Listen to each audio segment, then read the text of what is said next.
Bonjour, je m'appelle Sophie. Merci tout d'abord de nous permettre de témoigner euh, sur notre cheminement au niveau de ces dernières années. Donc moi, je suis infirmière depuis 2004, qui est vite partie dans le domaine plus de la psychiatrie et psychologie, parce que déjà à l'époque, je trouvais que c'était un peu du travail à la chaîne, hein, le tour de pansement, le tour d'injection, le tour de... Et voilà, donc j'ai travaillé quelques années, 2 ans en secteur psy plus pur, et puis par la suite en clinique anxio-dépressive, et j'ai fini pendant 10 ans en centre médico-psychologique. Ce qui s'avère, c'est que j'ai eu un cheminement au niveau personnel où à l'âge de 30 ans, donc il y a plus d'une dizaine d'années, j'ai eu des soucis personnels et de santé. Et du coup, je me suis orientée, donc bien avant, et vraiment au niveau des prémices, je voulais faire une école de naturopathie, parce que moi-même, je m'étais rapprochée des techniques de soins plus naturelles et douces, pour moi, mon entourage, et ça me suffisait plus, et j'avais trop envie de faire découvrir ça aussi au monde autour de moi. Donc j'ai eu la grande chance de faire toutes mes autorisations de demande d'absence pour un congé de formation professionnelle. Donc voilà, j'avais fait un dossier ANFH parce que je dépendais de l'hôpital public.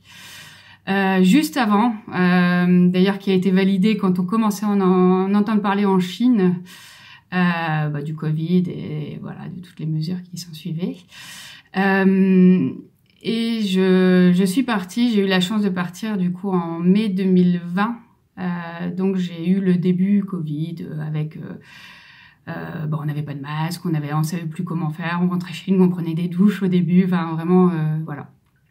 Par la suite, je me suis formée à la naturopathie, et quand j'ai voulu rentrer de congé de formation professionnelle, j'avais un poste qui m'attendait à temps partiel, donc c'était soit un 50, soit un 80% pour me permettre de monter mon cabinet.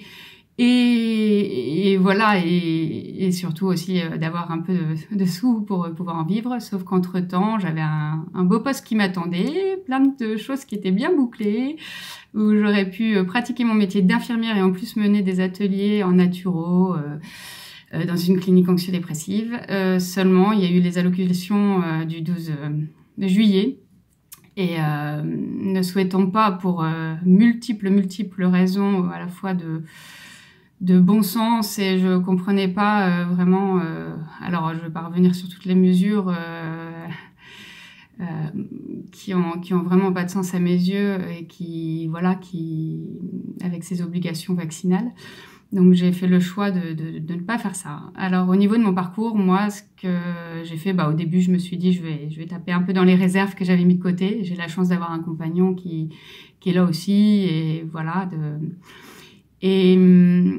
J'ai attendu quelques mois, le temps de finir mes mémoires aussi en naturo, parce que j'avais pris une mise à dispo. Donc une mise à disponibilité pour me permettre de faire mon mémoire pratique et théorique, parce que j'avais pas fini mon cursus, et aussi pour monter le début de mon cabinet, et puis après je devais réintégrer l'hôpital à temps partiel. Et donc voilà, j'ai attendu quelques mois, je me suis dit ces mesures ça peut pas tenir, ça c'est vraiment c'est vraiment débile, ça a pas de sens, c'est vraiment voilà.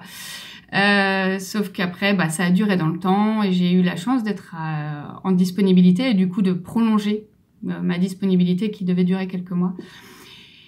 Et c'est vrai que tout cela, ça m'a permis d'avoir quand même beaucoup d'opportunités, parce que du coup, au bout de quelques mois, j'ai travaillé en complément de mon activité en magasin bio. Donc voilà, où j'ai appris à vendre de la pâtisserie, du fromage, à être à la caisse, à faire de la mise au rayon. Je manquais pas au passage de dire à qui voulait l'entendre que à la base j'étais infirmière, mais que voilà, fallait bien vivre de quelque chose. Voilà, c'était une petite manière de résister à ma manière, et ça m'a permis aussi de m'ouvrir pas mal de choses, parce que j'essayais de cumuler pour essayer d'avoir un salaire quand même assez décent, et atteindre un petit salaire qui me permette d'en vivre. Donc je m'étais formée il y a des années à l'association SEV, Savoir-être et vivre ensemble. Donc j'ai eu l'opportunité de faire des petits ateliers aussi, pratique de l'attention et philosophie chez les enfants, dans un centre social. Et donc voilà, encore une belle opportunité, et aussi de donner un cours par mois. Donc c'est pas ça qui me nourrissait non plus, mais c'est un complément et des belles rencontres encore une fois, des cours à Euronature. Donc voilà, en tant que relation d'aide, relation thérapeutique. Je vais pas être plus longue, mais tout ça pour dire que en fait ces difficultés, c'est voilà tout ça a entraîné le fait qu'il faut s'adapter. Je pense avoir réussi à m'adapter aux contraintes qu'on me mettait, et sur le chemin, en fait, j'ai fait des rencontres magnifiques, vraiment magnifiques, aussi bien dans mes activités professionnelles, le magasin bio, les ateliers, et voilà. Et il faut savoir que dernièrement, là, le magasin malheureusement bio dans lequel je travaillais a fermé, et du coup, je viens de trouver un poste en crèche en tant qu'infirmière à mi-temps. Et il faut savoir qu'en entreprise ou dans certaines crèches privées, n'hésitez pas, voilà, pour ceux qui sont à dispo ou qui ont démissionné, vous pouvez quand même faire votre métier d'infirmière, mais en contournant les obligations stupides de notre gouvernement. Mais voilà, j'ai dépassé carrément le temps, je suis désolée. Je vous souhaite plein de belles choses, je vous souhaite des bonnes fêtes de fin d'année, pleines de rire, de joie et beaucoup d'amour.